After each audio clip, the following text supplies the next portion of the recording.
You're standing on a beach, and in front of you is a 14-foot stone giant. It weighs as much as 10 elephants. There are no wheels on this island. There are no draft animals. There is no metal. And somehow, hundreds of these giants made a journey of miles across rocky, uneven terrain to end up exactly where you're standing. For centuries, nobody could explain how. But the real answer is far stranger than a mystery. It isn't about aliens or lost technology or forgotten machines. It's about something your own body already knows how to do without thinking. Have you ever moved a heavy refrigerator by rocking it side to side instead of lifting it? You already understand the secret.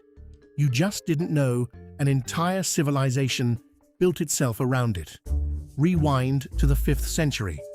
Polynesian voyagers crossed thousands of miles of open Pacific in double-hulled canoes, using stars, currents, and the flight patterns of birds as their only instruments. They land on a speck of volcanic rock so remote that the nearest inhabited land is over 1,000 miles away. They name it Rapa Nui. You know it today as Easter Island. Within a few centuries, this small, isolated society builds nearly 900 massive stone statues. Why? The islanders believed their ancestors' spiritual power, called mana, lived on after death.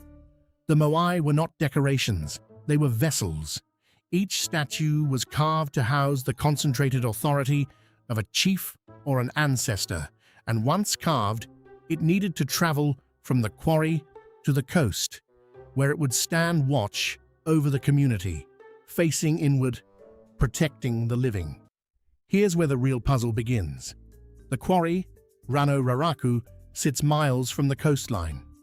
Between it and the sea lies uneven ground, sloped hillsides, and no navigable river.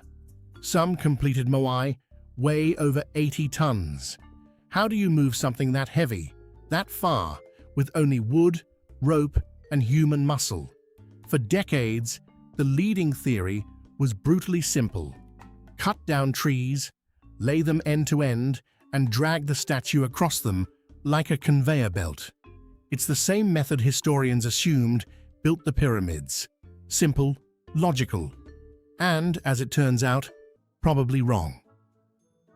In the 1990s, archaeologist Jo-Ann van Tilburg, who has spent decades leading the Easter Island Statue Project, proposed a version of this theory. Her team modeled a wooden sledge system, hauled by ropes and pulled by large teams of people over log rails or a track. It required serious labor. It required hundreds of workers pulling in unison, and it required an enormous number of trees. Which raises an uncomfortable follow-up question. Pollen records show Rapa Nui was once covered in dense palm forest. By the time Europeans arrived in 1722, it was almost entirely barren grassland. Something had stripped this island down to nothing. For a long time, the story told was one of self-destruction. The islanders, obsessed with building bigger and bigger statues, cut down every last tree to move them, collapsing their own ecosystem, and with it, their society. It's a tidy story. It's also, according to newer research, probably an oversimplification.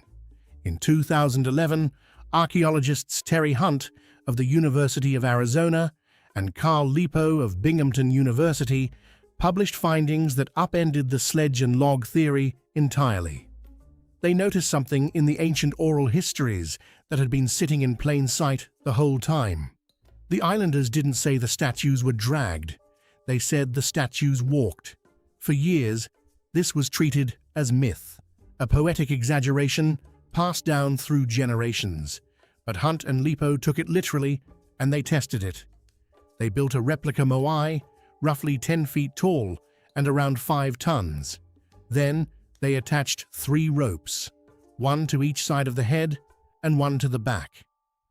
With small teams pulling in a specific rhythm, rocking the statue's wide base left and right, they walked it forward. Not dragged, walked.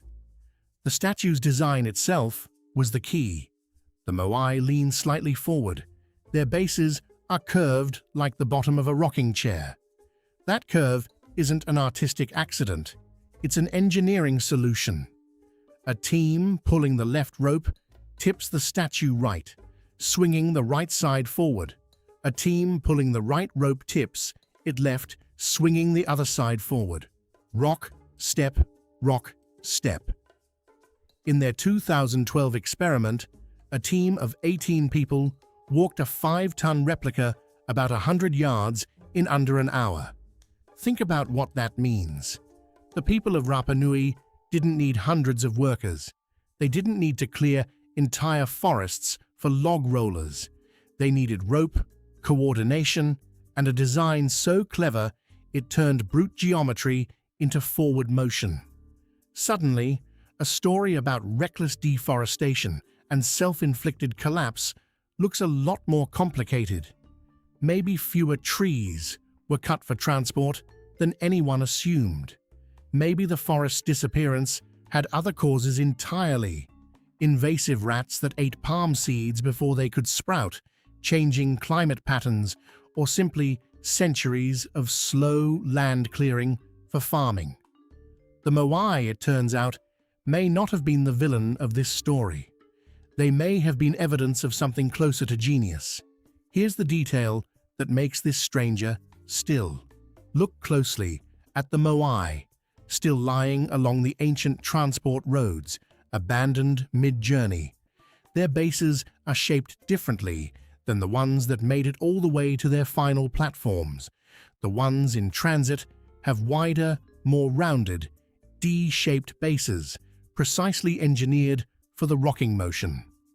The ones already standing at their destination have flatter bases, adjusted after arrival for permanent, stable balance.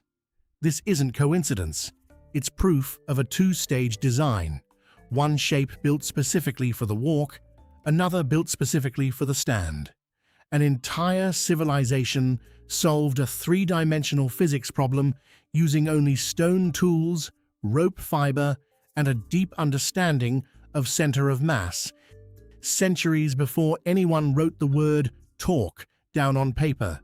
You've probably walked something heavy across a room without realizing you were doing physics. A washing machine, a vending machine, a couch nobody wanted to lift. You tilt it onto one edge, rock it forward, tilt it onto the other edge, rock it again. Every time you've done that, you've unknowingly repeated a technique first perfected on a volcanic island in the middle of the Pacific Ocean, by people with no wheels, no metal tools, and no written language. They didn't need any of that. They needed to understand the shape of weight itself. That's the real reframe here.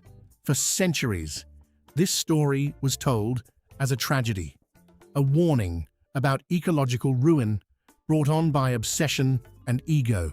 And there's truth in remembering how fragile isolated ecosystems can be. But underneath the tragedy is something you don't usually hear about. A society that looked at 80 tons of solid stone, and instead of asking how many trees they'd need to sacrifice, asked a smarter question. How do we make it move on its own? So the next time you shove a heavy box across the floor by rocking it corner to corner, you're not improvising a shortcut. You're channeling something ancient. Somewhere on a remote island, centuries before your ancestors could have imagined a video like this one, someone else already knew stone could walk.